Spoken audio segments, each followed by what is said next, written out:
पाकिस्तान हमेशा भारत के खिलाफ नित नई साजिशें रचने की कोशिश में जुटा रहता है। पाकिस्तान के परमाणु हथियारों को भी पूरी दुनिया के लिए एक खतरे के तौर पर देखा जाता है। वहीं एक अमेरिकी मीडिया रिपोर्ट में पाकिस्तान के काले मंसूबों पर बड़ा खुलासा हुआ है। बता दें कि अमेरिका मीडिया की एक रिपोर्ट में खुलासा हुआ है कि पाकिस्तान ग्वादर बेस के बदले में चीन से परमाणु पनडुब्बी की मांग कर रहा था। ऐसी पनडुब्बी जिसके पास सेकेंड स्ट्राइक की क्षमता हो, इसके बदले में पाकिस्तान चीन को ग्वादर पोर्ट इस्तेमाल करने की अनुमति दे देता। सेकेंड स्ट्राइक क्षमता का मतलब ऐसी ताकत से है जिसमें कोई देश दुश्मन के पहले परमाणु हमले के बाद भी जवाबी परमाणु हमला करने में सक्षम रहे। इसके लिए आमतौर पर बैलिस्टिक मिसाइलों से लैस परमाणु पनडुब्बियों का इस्तेमाल किया जाता है, जो समुद्र की गहराइयों में छिपकर दुश्मनों के हमले से बच सकती हैं और बाद में जवाबी हमला कर सकती हैं। मौजूदा समय में दुनिया में केवल कुछ ही देशों के पास समुद्र आधारित परमाणु प्रतिरोधक क्षमता मौजूद है, जिसे किसी भी देश की सैन्य ताकत का सबसे उन्नत और भरोसेमंद हिस्सा माना जाता है। वर्तमान समय में अमेरिका, रूस, चीन, फ्रांस, ब्रिटेन और भारत ऐसे 6 देश हैं जिनके पास परमाणु शक्ति से चलने वाली बैलिस्टिक मिसाइल पनडुब्बियां हैं। ये पनडुब्बियां लंबे समय तक समुद्र में रहकर परमाणु हथियारों से लैस मिसाइलें दागने में सक्षम मानी जाती हैं। इसीलिए इन्हें रणनीतिक सुरक्षा का सबसे अहम आधार माना जाता है। दूसरी ओर इजराइल के पास परमाणु शक्ति से चलने वाली बैलिस्टिक मिसाइल पनडुब्बियां नहीं हैं, लेकिन उसके पास ऐसी पारंपरिक पनडुब्बियां हैं जो क्रूज मिसाइल ले जाने में सक्षम मानी जाती हैं। ऐसा माना जाता है कि ये मिसाइलें परमाणु हथियार ले जाने की क्षमता भी रखती हैं। हालांकि इजराइल ने कभी इसकी पुष्टि नहीं की है। उत्तर कोरिया की स्थिति इससे अलग है। उसके पास केवल एक पारंपरिक शक्ति वाली पनडुब्बी बताई जाती है जो परमाणु हथियार ले जाने वाली बैलिस्टिक मिसाइलों से लैस हो सकती है। हालांकि एक्सपर्ट्स का मानना है कि तकनीकी रूप से उत्तर कोरिया अभी उन देशों की बराबरी से काफी दूर है जिनके पास आधुनिक परमाणु संचालित पनडुब्बियां मौजूद हैं।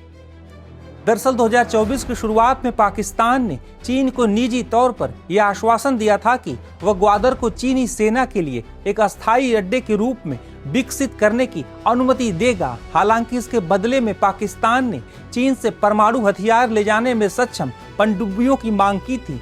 यदि पाकिस्तान को ऐसी पनडुब्बियां मिल जाती तो वो न्यूक्लियर ट्रायड क्षमता हासिल करने वाले देशों की श्रेणी में शामिल हो जाता। न्यूक्लियर ट्रायड का अर्थ है जल, थल और वायु तीनों माध्यमों से परमाणु हमला करने की क्षमता। वर्तमान में पाकिस्तान के पास जमीन और हवा से परमाणु हथियार दागने की क्षमता तो मौजूद है, लेकिन समुद्र आधारित परमाणु प्रतिरोधक क्षमता अभी पूरी तरह विकसित नहीं मानी जाती है। परमाणु सक्षम पनडुब्बियां किसी भी देश की रणनीतिक ताकत को कई गुना बढ़ा देती हैं। इसकी सबसे बड़ी विशेषता ये होती है कि वे लंबे समय तक समुद्र में छिपकर रह सकती हैं और जरूरत पड़ने पर जवाबी परमाणु हमला करने में सक्षम होती हैं।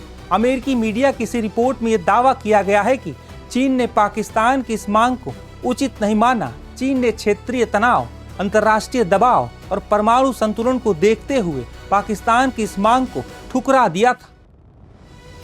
दरअसल ग्वादर पोर्ट पाकिस्तान के बलूचिस्तान प्रांत में अरब सागर के किनारे स्थित एक गहरे समुद्र वाला बंदरगाह है। यह बंदरगाह रणनीतिक रूप से बेहद महत्वपूर्ण माना जाता है क्योंकि ये होर्मुज जलडमरू मध्य के करीब स्थित है, जहां से दुनिया के बड़े हिस्से का तेल व्यापार गुजरता है। ग्वादर बंदरगाह को चीन और पाकिस्तान की संयुक्त परियोजना CPEC का सबसे अहम हिस्सा माना जाता है।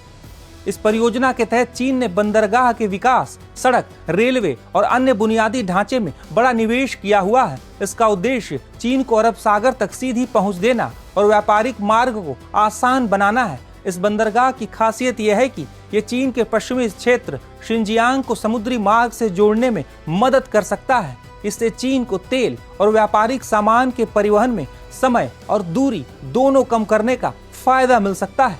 पाकिस्तान का मानना है कि ग्वादर बंदरगाह से देश की अर्थव्यवस्था को मजबूती मिलेगी, रोजगार बढ़ेगा और बलूचिस्तान क्षेत्र का विकास होगा। वहीं दूसरी ओर कई देश, खासकर भारत और अमेरिका, इसे चीन के बढ़ते सामरिक प्रभाव के रूप में देखते हैं। विशेषज्ञों का मानना है कि भविष्य में यह बंदरगाह केवल व्यापारिक केंद्र नहीं बल्कि सैन्य दृष्टि से भी महत्वपूर्ण भूमिका निभा सकता है। बता दें कि पाकिस्तान को लेकर अमेरिकी मीडिया रिपोर्ट सामने आने के बाद इसकी चर्चा भारत ही नहीं बल्कि अमेरिका तक में खूब हो रही है।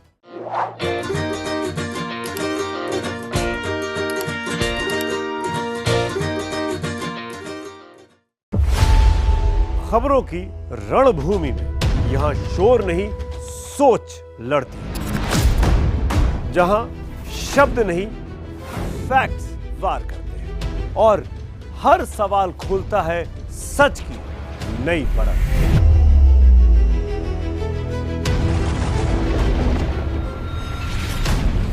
चक्रव्यूह आपके अपने सुमित अवस्थी के साथ सोमवार से शुक्रवार शाम 6:57 पर टाइम्स नाउ नव भारत पर।